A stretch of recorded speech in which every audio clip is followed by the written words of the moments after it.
everyone. I am Varsha Yadav, student of International High School of Medicine. I am studying in 8th semester. This sculpture is mainly inspired by Mother Nature. It shows as a symbol of new life growing inside her. All you need all-purpose flour.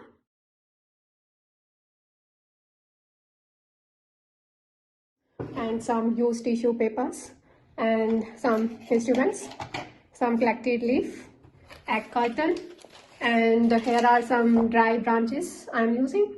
So first of all, you need to cut this carton.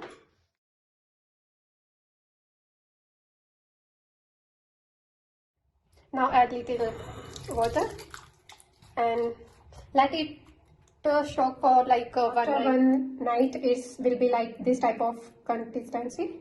And here are like we make all-purpose flour. Then we use like according to requirement as a binding agent. You may put very little amount of binding agent. It will work like a glue.